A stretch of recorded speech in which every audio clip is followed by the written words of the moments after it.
41 के सभी वोटरों से, माताओं, बहनों और मेरे भाइयों से मैं बस इतना ही निवेदन करूंगा कि अपने प्रार्थना में मुझे याद रखिएगा, मुझे वैसा ही प्रेम, प्यार और आशीर्वाद दीजिए जैसा आप लोग हमेशा से देते आए हैं, और मुझे बस दुआ में याद रखिएगा, इतना ही कहूंगा। मैं नहीं हम। जय हिंद, वंदे मातरम। साबिक विधायक जगद्दल मरहूम अनन्या गोपाल सिन्हा के जानशीन राजेश सिन्हा और राजीव कुमार सिन्हा, जिन्हें विरासत में सियासत मिली है, 2021 कोलकाता म्यूनसिपल कॉरपोरेशन इंतखाबात में बड़ा बेटा राजेश सिन्हा जो जोड़ा फूल निशान लेकर वार्ड 25 में इंतखाब लड़ रहे हैं, तो दूसरा बेटा राजीव कुमार सिन्हा जो कमल फूल लेकर वार्ड 41 में तृणमूल उम्मीदवार रीता चौधरी को चुनौती देने उतर चुके हैं। वार्ड 41 के बीजेपी उम्मीदवार राजीव सिन्हा का इंतखाबी सरगर्मियां तेज चल रही है।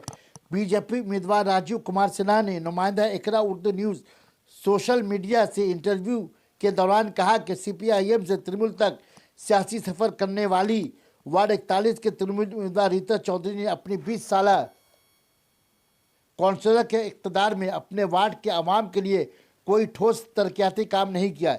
इस वार्ड में कम्युनिटी हॉल, हेल्थ सेंटर और राहगीर के लिए टॉयलेट की अहम ज़रूरत है, जिसे आज तक कौंसलर रीता चौधरी करने से नाकाम रही। सिर्फ अपनी कुर्सी बचाने के लिए सीपीआईएम से छलांग लगाकर तृणमूल में शमूलियत इख्तियार की है। इस वार्ड में खस्ता हाल सड़क की मरम्मत, बिजली, जमा बरसात के पानी के निकासी का काम बिल्कुल नहीं हुआ है। इस वार्ड में कारोबारी मरकज़ मछुआ फल मंडी, जहां फलों का बड़ा बाजार है, उनकी साफ सफाई पर कोई तवज्जो नहीं दी गई है। गली सड़कों में कूड़ा का अंबार लगा रहता है। वार्ड 41 की तरक्याती कामों को बेहतर बनाने के लिए मैं बीजेपी उम्मीदवार की हैसियत से नहीं, घर का बेटा की हैसियत से नाकाम और निकम्मी कौंसलर के खिलाफ युद्ध कर रहा हूँ। मिली व समाजी खिदमात के जरिए मैंने अपनी सियासी ज़िंदगी का आगाज़ किया। राजीव सिन्हा जी, इस दफ़ा आप बीजेपी के टिकट से दूसरी दफ़ा कलकत्ता कॉरपोरेशन चुनाव लड़ रहे हैं। पहले आप कांग्रेस को उम्मीदवार की हैसियत से काम कर रहे थे, तो क्या महसूस कर रहे हैं इस दफ़ा का चुनाव जो है बीजेपी को उम्मीदवार की हैसियत से? देखिए, सच बताएं तो हम बीजेपी के उम्मीदवार कम और इस वार्ड के परिवार के बेटे हैं, इसलिए हम पार्टी लाइन से अलग हटके हम कोई भी अपना स्टेटमेंट देना चाहते हैं कि मेरे वार्ड में जितने भी लोग हैं, वो जो मेरे ऊपर प्यार और स्नेह रखते हैं, जो अधिकार रखते हैं मेरे ऊपर, वो लोग अपने बेटे से ज़्यादा वो अधिकार रखते हैं। जिस भी घर में जा रहे हैं वो लोग कह रहे हैं कि बेटा तुमको आने की ज़रूरत ही नहीं थी, और इंशाअल्लाह हम लोग दुआ में तुमको याद रखते हैं। माइनॉरिटी इलाके में लोग ये कह रहे हैं, और हमारे जो भी यहाँ पे हिंदू भाई बहन माताएं जो भी हैं, वो कह रही हैं बेटा तुम्हारा तो नाम अनाउंस हुआ, हम लोग जब सुने तभी हम लोगों ने तय कर लिया था कि तुमको जिताना है। अच्छा, वार्ड 41 में जो तृणमूल को उम्मीदवार है वो सीपीएम के उम्मीदवार कौंसलर रही, फिर उसके बाद तृणमूल में उन्होंने ज्वाइन किया, तो सीपीएम के दौर में तृणमूल को उनका तरक्याती क्या क्या काम हुआ उनका? वो लोग कुछ किए नहीं हैं, वो तो सब के सब पावर के लोग ही रहे हैं। वो लोग वाम के जमाने में वाम में थे, और अब जब तृणमूल की सरकार आई है तो तृणमूल में आ गए हैं। तो आप सोचिए, उनको उनका ख्वाहिश ही है सत्ता में बने रहना, तो सत्ता के लालची लोग हैं। वार्ड में क्या विकास हुआ है आप जाके घर घर में बस पूछ लीजिए, शायद एक भी लोग नहीं मिलेंगे जो लोग बताएंगे कि इस वार्ड में काम हुआ है। आप अगर अभी जो बारिश हुई कल 2 दिन लगातार तूफानी बारिश हुई, या कभी मामूली बारिश भी होती है, यहाँ पे घुटनों तक, कमर तक पानी लग जाती है रविंद्र सरनी इलाके में और चितरंजन एवेन्यू इलाके में। हमारे मछुआ फल मंडी के व्यवसायी भाई परेशान हैं।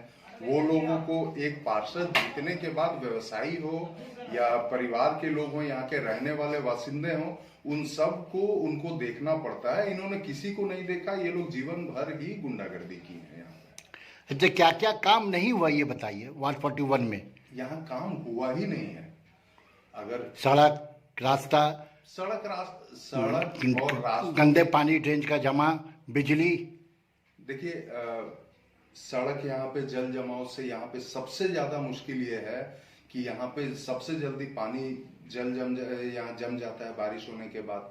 दूसरी सबसे बड़ी समस्या, उससे भी बड़ी समस्या है, डेंगू और मलेरिया आते पूरे कलकत्ता के एकमात्र ये इलाका है 41 नंबर वार्ड जहां पे डेंगू और मलेरिया से सबसे ज्यादा पेशेंट अस्पताल में भर्ती हैं और पिछले कुछ सालों में तो यहाँ डेंगू से मौतें भी हुई हैं। हालांकि तृणमूल के जो उम्मीदवार है रीता चौधरी, उनका कहना है कि हमने यहाँ पे तृणमूल सरकार की जितने भी योजना थी हमने अपने वार्ड में लागू किया, सबको मिला है, कोई भी हमारे यहाँ पे वंचित नहीं है तृणमूल के स्कीम से। इस विषय में क्या कहना चाहेंगे आप? देखिए, केंद्र सरकार की स्कीम को तृणमूल का स्कीम बता के ये उसका फायदा उठा रही हैं और उसके बाद में यहाँ पे आप सोचिए कि सबसे खूबसूरत ये ऐतिहासिक इलाका है कलकत्ता और खासकर बड़ा बाजार के बीच में।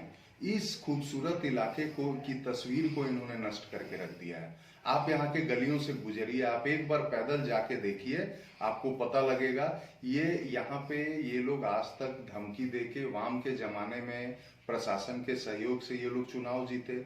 इनको अब लगा अगर ये लोग इतने ही पॉपुलर थे, आप खुद सोचिए कि अगर इनकी शख्सियत इतनी बड़ी थी, लोगों के ये पसंदीदा थे, तो इन्होंने फिर क्यों सरकार का दामन थामा, क्यों इन्होंने वाम का साथ छोड़ के तृणमूल को पकड़ा?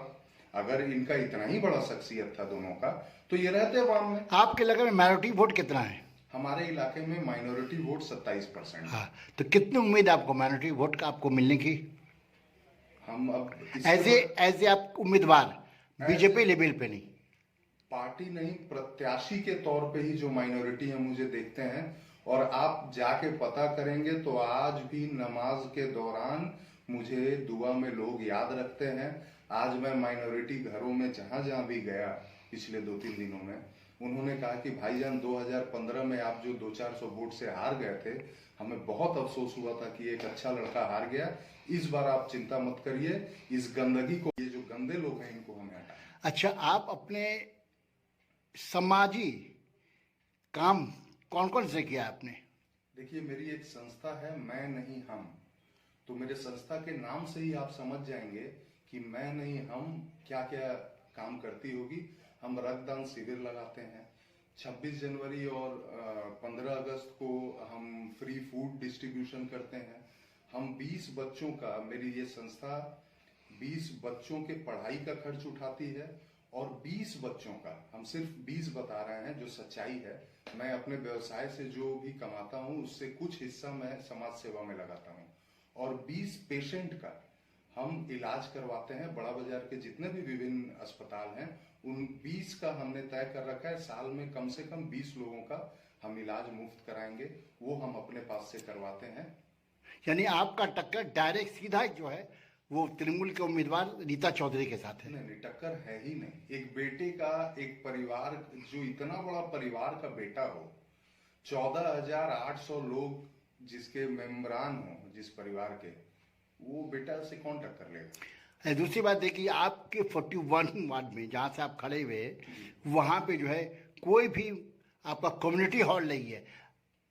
इसके बारे में क्या सोचे आपका? ये आप सोचिए कि पिछले लगभग 25 या 30 सालों से ये लोग जीत रहे हैं, इन्होंने कभी नहीं सोचा कि यहाँ पे टॉयलेट बनाए, यहाँ पे कम्युनिटी हॉल बनाए।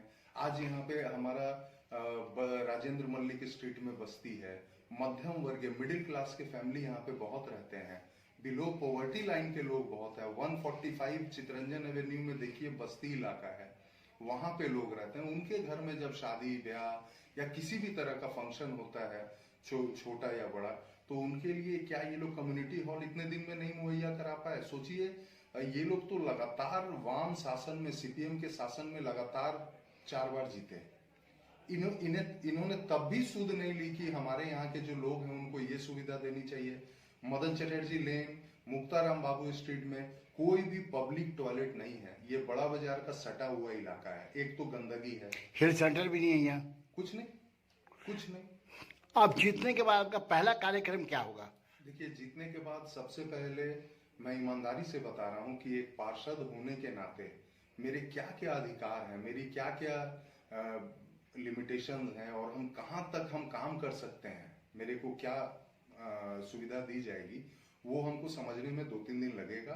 बस वो 2-3 दिन जब मेरा कंसेप्ट क्लियर हो जाएगा कि हम कैसे कर सकते हैं, सबसे पहला काम ये करेंगे कि जिन जिन मकानों की छतों से कचरा फेंका गया है वहां से पहले इस पूरे वार्ड का हम कचरा साफ करेंगे और सभी लोगों को जागरूक करेंगे कि साफ सुथरा रहना चाहिए।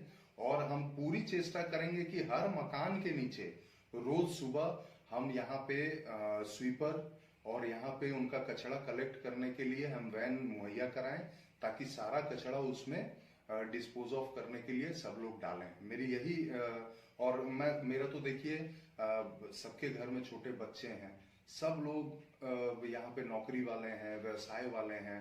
जैसा समय चल रहा है उसमें अगर कोई एक लोग बीमार पड़ जाते हैं डेंगू मलेरिया से, तो अस्पताल के खर्च में वो टूट जाते हैं बेचारे। तो जागरूकता भी करना जरूरी है। मैं घर घर रोज उठ के जाऊंगा, सफाई खुद अपने सामने करवाऊंगा और जहां जहां जल जमाव की जिस वजह से पानी यहाँ जमता है उसकी वजह का पता लगा के मैं सबसे पहले उसको ठीक करूँ।